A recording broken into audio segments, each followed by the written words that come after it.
V Maďarsku vyhral Dávid proti Goliášovi, tak sám seba komentuje budúci premiér Péter Maďar. Na Slovensku stihol vyvolať rozruch tvrdením, že Orbán zvážal migrantov na hranice pre Roberta Fica. No a po dlhšom čase opäť rokuje aj parlament. Týždeň je takmer za nami a my vás vítame pri ďalšej časti relácie Insider 360, v ktorej sa budeme kolegiálne rozprávať o tom, čo sme zažili vo svete politiky a chaos a ako nad tým premýšľame. Dnes je tu so mnou Barbora Šišoláková a Denisa Hopková. Čaute. Ahoj. Ahoj. Čo je správou, ktorá by nemala cez týždeň zapadnúť, Barbara? Pre mňa by nemalo zapadnúť to, že nadácia Zastavme korupciu si všimla, že na PPAčke, na podhospodárskej platobnej agentúre sa zrušil tzv. Register podozrivých osôb alebo tzv. Čierna listina, na ktorej boli osoby, ktoré kvôli tomu, že boli buď obvinené alebo odsúdené prvostupňovo, nemohli čerpať dotáciu od PPAčky a vlastne oni teraz uverejnili tie informácie, že v októbri potichu prešla novela zákona, ktorá sa týka čerpania dotácií a podľa tejto novely zákona už je možné dať dotáciu aj ľuďom, ktorí sú vlastne trestne stíhaní. Uh-huh. A vlastne oni prišli na to tak, že my sme ešte počas leta spolu s nadáciou Zastavme korupciu poukázali na to, že Hacienda Fafokan, ktorá je už mediálne známa, tak dostala dotáciu okolo približne 800 000 eur. Napriek tomu, že myslím, že od roku 2022 polícia vyšetruje tento prípad, bolo tam obvinených viacero osôb, napriek tomu dotáciu dostali. Minister teda tvrdil, že táto dotácia bola oprávnená a je pravda, že od vlastne tohto roka je možné túto dotáciu dávať aj takýmto osobám. Nie je možné už vlastne čerpať dotácie len v prípade, ak ste právoplatne odsúdení. Zachytila som, že minister Takáč chce kvôli tomuto článku podať trestné oznámenie.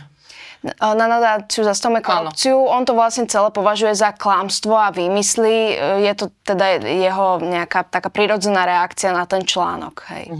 Takže uvidíme, ako sa to bude ďalej vyvíjať. Denisa, pre teba správa týždňa, ktorá by nemala zapadnúť? No, pre mňa je takou správou týždňa ten chaos okolo 8. mája. Vieme, že v rámci konsolidácie to vláda zrušila ako deň pracovného pokoja, ale zrejme sa stala nejaká chyba, pretože oni zabudli zrušiť v zákonníku práce to, že je to sviatok. A to v praxi znamená, že ľudia, ktorí teda pôjdu do práce toho 8. mája, by mali dostať 100% príplatok za to, že pracujú počas sviatku. Tam potom sa dialo to, že sa ministerstvo práce a ministerstvo financií ako keby navzájom obviňovali, že koho je to vlastne vina, chyba. Potom premiér Robert Fico povedal, že to bol zámer. No ale ministerstvo práce vydalo také usmernenie, ktoré v praxi znamená, že teda buď ľudia pôjdu do práce a dostanú teda 100% príplatok, alebo teda ostanú doma, budú si čerpať dovolenku. To znamená, že si budú čerpať dovolenku z tých svojich buď 20 alebo 25 dní, ktoré majú. No a napríklad Asociácia priemyselných zväzov a dopravy to vypočítala, že ona má 3000 zamestnancov a pre ňu by takýto deň, keby ľudia išli do práce, stal takmer 500 000 eur. No, v konečnom dôsledku sa môže stať to, že veľa ľudí teda napokon ostane doma, nepôjde do práce a štát teda na tom plánoval približne získať 45 miliónov eur. No, to sa asi teda nestane.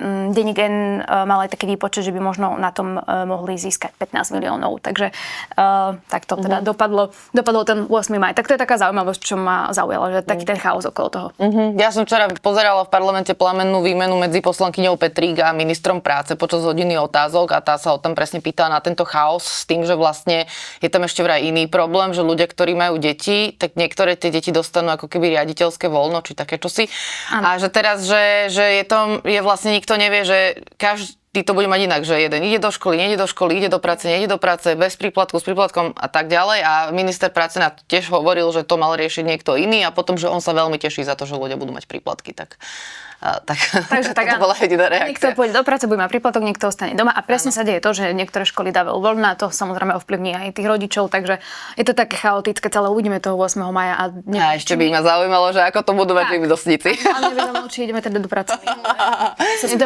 Mne to pripomína pripomína debatu o DPH. Tiež sme tam riešili, ktorá potravina, akú DPH bude mať a že či reštaurácie budú mať takú prirážku a čo keď si sadnem za stôl a čo keď si zoberiem jedlo zo sebou, že to bolo tiež veľmi chaotické. No dobre, teda tento týždeň celý bol v podstate len o Maďarsku. Aj médiá sa zaujímali o Maďarsko vo veľkom. Akože boli aj iné témy, ale jednoducho ten výsledok bol taký šokantný, alebo nie šokantný, ale taký akože presvedčivý, že vlastne to úplne obsadilo scénu mediálnu. Barbora, ty si teda bola cez víkend v Maďarsku sledovať voľby v Budapešti. Ty si prišla teda deň pred voľbami, ale z toho, čo viem, tak táto výroba ti vlastne padla na hlavu na poslednú chvíľu. Jaké si od toho mala vôbec očakávania, keď si tam išla? Vlastne som čakala, že to bude historický moment a vlastne aj bol. A očakávania, aké som mala... vlastne nejaké špeciálne. My sme tam išli s tým, že nemáme schválenú akreditáciu, pretože nám vlastne ešte v piatok o polnoci napísali teda z volebnej centrály Petra Maďara, že nám neschváľujú akreditáciu z kapacitných dôvodov. Takže som tam vlastne išla s tým očakávaním, že celý večer budem vonku, tak som sa poriadne obliekla. A dobre si spravila. Áno. A takže išla som tam s týmto, že uvidíme, čo sa nám vôbec podarí nahrať, či vôbec stretnem Petra Maďara alebo Viktora Orbána. Či budeš akože stepovať pred centrálou a bude to nuda, hej? Áno, že išla som tam s týmto očakávaním, že dobre, že pokúsime sa z toho vybúchať čo najviac, napríklad od ľudí, hej, že od podporovateľov, ale nakoniec to teda... Bolo celé inak. Bolo celé inak, presne. Začali sme vlastne sobotu tým, že po ceste do Budapešti sme sa zastavili v meste nedaleko Győr, volá sa, že Moson Magyaróvár. Tam sme... Koľko si trénovala tento prízvuk? Dlho, ale podarilo sa mi to naučiť už akože spisovne a gramaticky správne.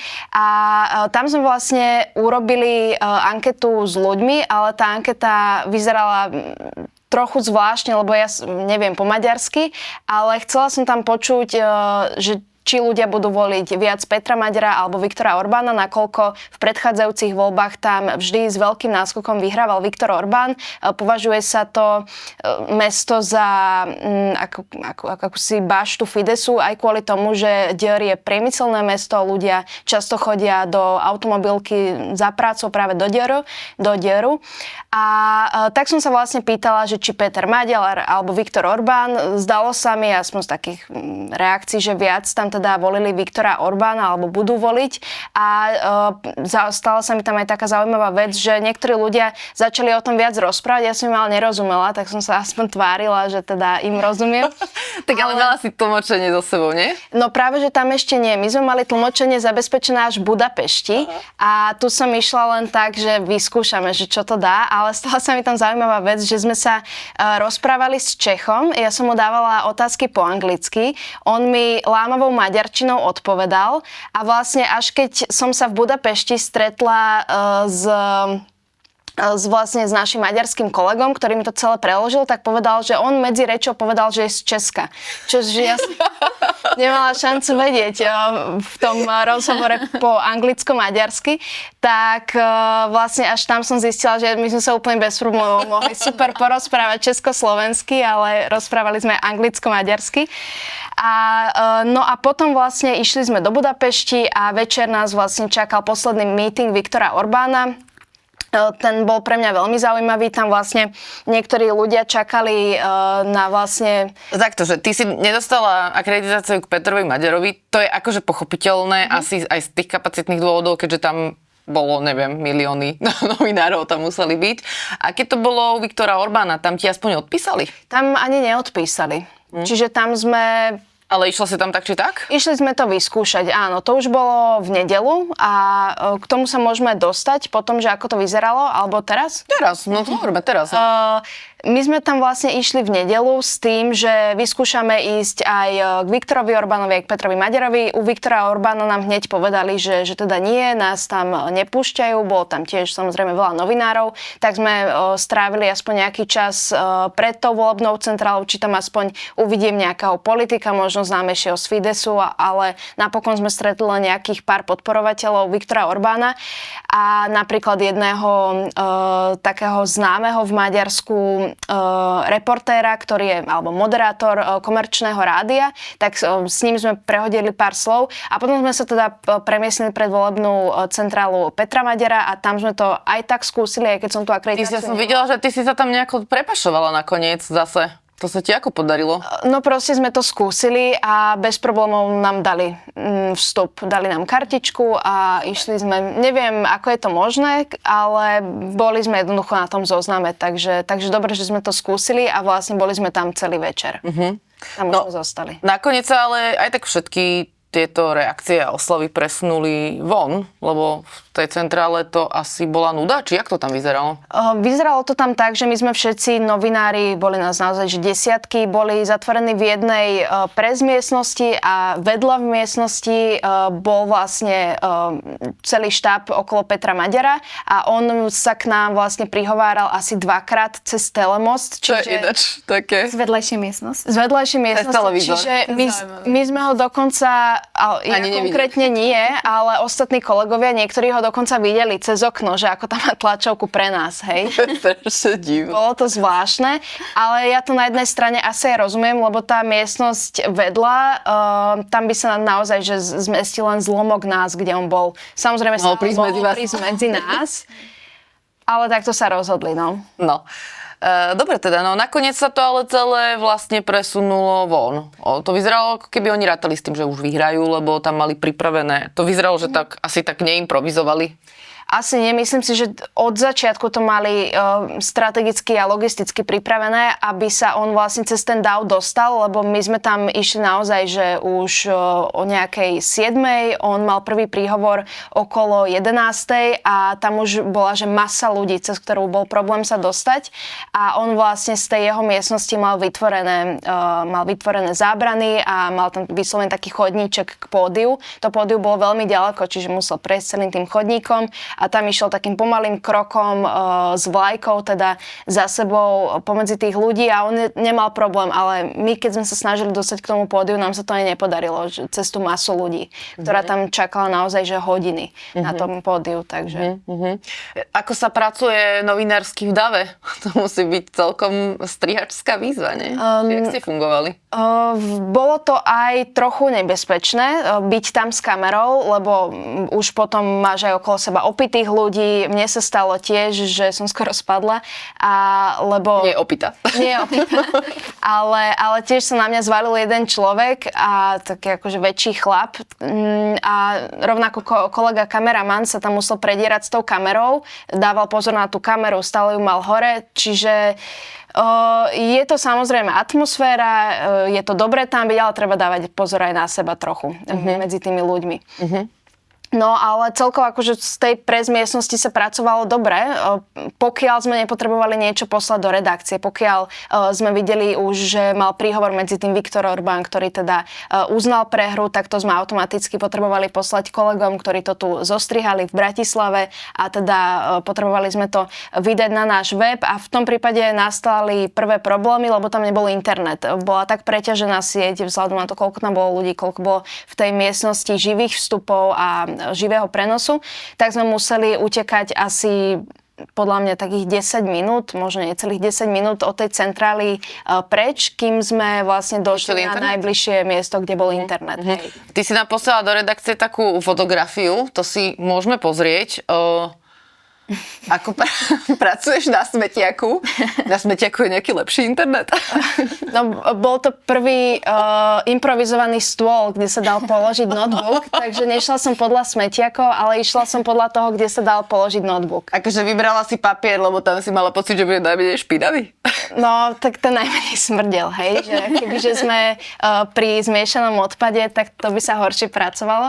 A kolegovia chceli ísť ešte ďalej a aj hľadali hľadali... Lepšie smete?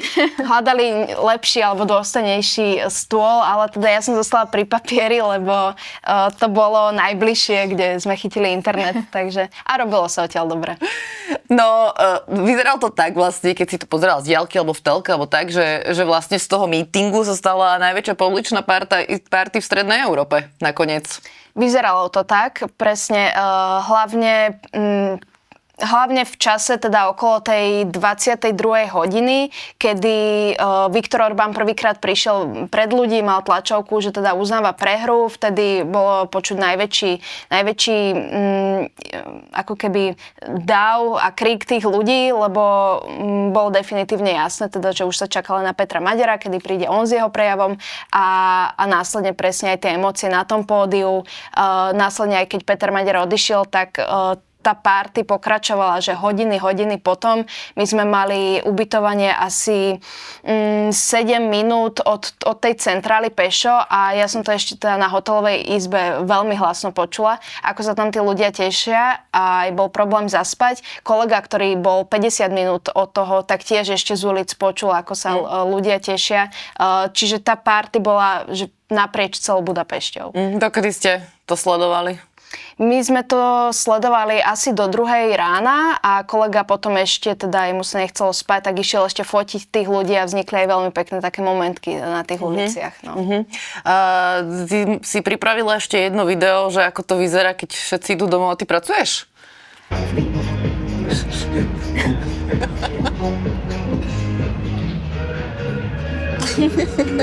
Áno, to... To je vlastne, že posledný človek na party, len namiesto toho, aby si tancovala opýta na parkete, tak ťukáš domov. Si mala, to bolo super. Prečo si tam bola posledná? Kam všetci šli? Asi si už jednoducho dorobili. My sme ešte robili takú reportáž z emócií tých ľudí, čiže ono sa to tam tak postupne okolo tej jednej už vyprázdňovalo. My sme ešte strihali reportáž, ale presne bolo počuť až vlastne donútra do našej miestnosti, ako sa tam tí ľudia tešia, ako spievajú, ako tancujú. Toto sú presne tie novinárske zážitky, že vlastne nič z toho nemáš, lebo robíš. Áno. Je to tak. No, Denisa, ty si bola na nejakom takomto štábe? Chodíš na volebné štáby? Áno, ešte keď som robila v Aktuálne, tak ja som bola na viacerých. Ja som bola na Šefčovičovi, aj tá prvýkrát. To som už aj zabudla. Keď prehral, áno. On tam ale akože medzi nás napríklad prišiel, dal si tam pivo s novinármi, tak symbolicky, ale také to bolo. Potom som bola na Progresívnom Slovensku, keď prehrali vtedy. Bola som na Ivanovi Korčokovi, keď prehral. A bola som na Saske, ktorá vtedy tuším mala 6,5% a tak tesne preklzla do parlamentu, takže väčšinou idem na štáby, kde tá radosť nie je až taká, ako bola tuto v prípade je to radosť iná. Petra Maďara, ale bola som teda v štábe aj Petra Pavla v Česku. A to bolo ako keby tiež zaujímavé, bolo tam hrozne veľa novinárov, tiež keď sme ho chceli natočiť, tak sme sa museli lakťovať, aby sme sa vôbec dostali k nejakému záberu a tak. A tam to bolo vtedy zaujímavé aj v tom, že tam prišla Zuzana Čaputová, tak nečakane, oni nám to dopredu nikto nechcel ani oznámiť a tak, asi možno čakali, či náhodou keby vyhral Andrej Babiš, tak aby to možno nebolo, ja neviem, proste nejakým spôsobom zvláštne, že teda príde Petrovi Pavlovi, alebo tak, to neviem, ale no a každopádne teda prišla tam tedy aj Zuzana Čaputová a tak, takže bolo to zaujímavé. Tie volebné štáby sú vždy super. Viem, že veľa novinárov rieši jedlo, neviem, ako to bolo u Petra Maďara, ale ja som nikdy v živote nestihala sa vôbec nájsť, že väčšinou tam tak úplne makáš. To je zásadná chyba. To nevidím, ja viem, ale väčšinou som to nestíhala, neviem, či si to, ako to tam mali oni. Áno, všetci riešia vždy jedlo. Áno, a tu bolo veľmi dobré jedlo, lebo mali akože dobré veci na výber. A... Čo je vegán v Maďarsku, prosím? Čo sme to mali? Bol tam nejaký šalát, rýža, zemiaky a nebolo tam nič špeciálne vegánske, ale my sme radi aj za málo. Rýža, zemiaky. Ale bola tam káva s rastlinným mliekom, takže to je pre mňa základ. No, dobre. Keby aj to jedlo je horšie, tak káva s rastlinným mliekom. No dobre, tak čo sme to? Ako je na štáboch? Takže u Petra Pavla asi bola atmosféra dobrá, ale nebola to party roka. Celú debatu nájdete na 360.sk.